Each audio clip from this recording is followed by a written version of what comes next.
Eu tô também liderando louvor também lá, né? Então, Eu até ia perguntar, você é nascido em um berço cristão? Como que funcionou isso? não, a cara, eu converti com trajetória 19 anos. Cara. até chegar no COF, né? Não, foi com 19 anos que eu me converti. Legal. Né, eu já cheguei, né, o Senhor me resgatou mesmo. Né, foi um resgate. Assim, contando um pouquinho da minha história, né, até chegar talvez no ministro de louvor, que você perguntou, que eu acabei atropelando um pouco a pergunta. Mas aos 9 anos eu perdi minha mãe, né?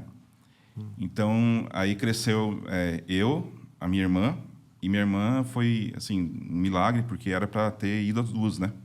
Mas aí conseguiram tirar. Minha mãe pegou uma pneumonia muito forte durante a gravidez, e aí complicou, e os médicos, a única alternativa que tinha, a mãe, infelizmente, né? Não tinha como, e conseguiram, graças a Deus, né? Salvar a vida da minha irmã. Nasceu prematura, e aí ela ficou um tempão lá na incubadora, e aí configurou eu, minha irmã e meu pai, né, o japonês, né? Seu Toshio, o nome dele. E aí, cara, o senhor mandou uma provisão que foi minha avó, né, que cuidou da gente. Que foi uma mãe. Exatamente. Então, minha avó assumiu um BO, cara. Pensa, cara, um moleque de 9 anos, né, com toda essa situação, e minha irmã recém-nascida.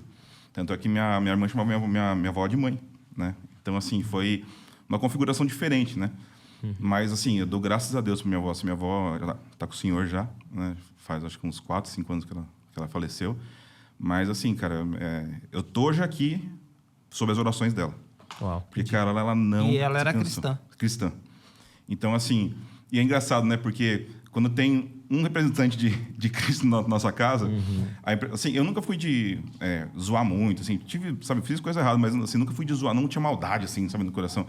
Mas eu tinha um temor muito grande, que minha avó sempre falava assim, Fernando, aonde você vai? Né? Aonde você vai? Cuidado com quem você anda. Então a impressão que eu tinha, se fizesse algo errado, é que era um trovão na minha cabeça, assim, sabe? Essa impressão que eu tinha, né? Que é um temor. Isso, é um temor. Então, era algo gerado para minha avó já, né? E minha avó é muito, muito carinhosa, ela era, sabe? Então, muito amorosa com a gente. Então, cara, assim, ela plantou com a vida. E ela era de que igreja?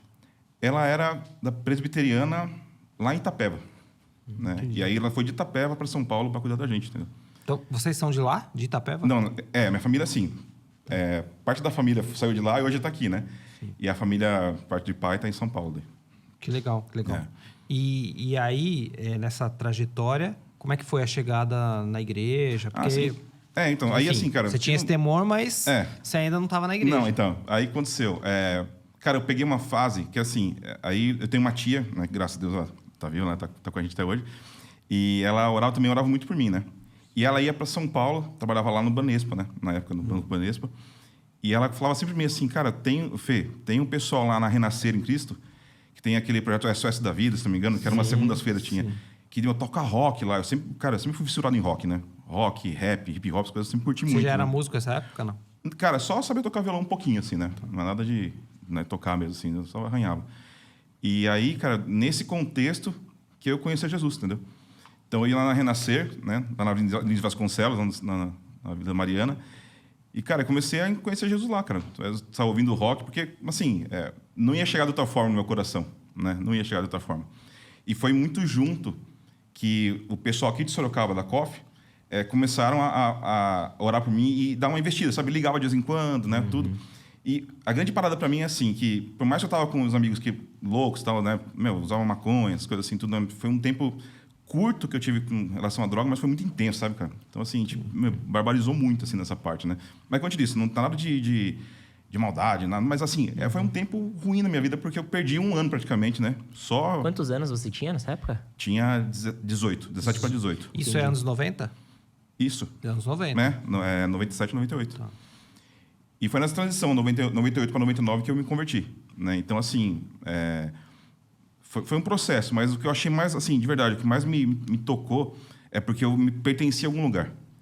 Então, quando o pessoal começou a me ligar, né? Meu primo, que era pastor, também me ligava. Pô, vem pra cá um dia, tal. Eu vim pra cá uma vez. E eu comecei a me sentir que eu pertencia a um lugar.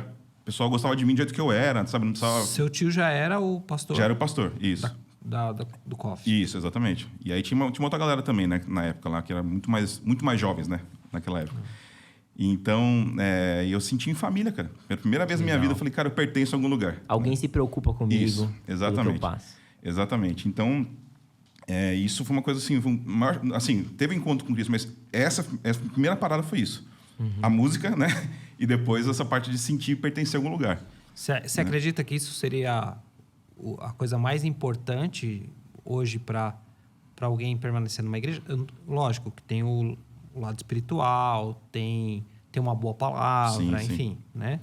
Mas hoje, alguém que está chegando para conviver ali numa família espiritual, se sentir pertencente é o mais importante? Sim. Eu acredito que uma das coisas importantes, né? Porque quando você se sente pertencente, né, cara, você começa a ter mais liberdade para você abrir seu coração, né?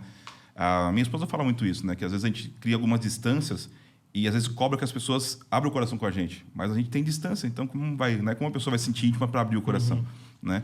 E todas as minhas questões, eu comecei a sentir liberdade de conseguir abrir, entendeu? Com essa galera. Imagina, desde os 9 anos até então, sempre fechado ali, né? Meu pai é uma benção primeiro, ele é japonês, né, cara? Então ele é muito fechado, meu pai, né? Então eu achei uma galera que podia conversar. E aí eu comecei a abrir meu coração de verdade, cara, sabe? E aí que quando você abre o coração, o senhor começa a trabalhar, né, cara? E um processo... Já é, exatamente, cara. Aí o senhor arrematou ali. E sempre envolvido com música, cara. Isso que é mais legal. Que daí, do contexto lá da Renascer para Sorocaba, ia ter um show de talentos na igreja, né?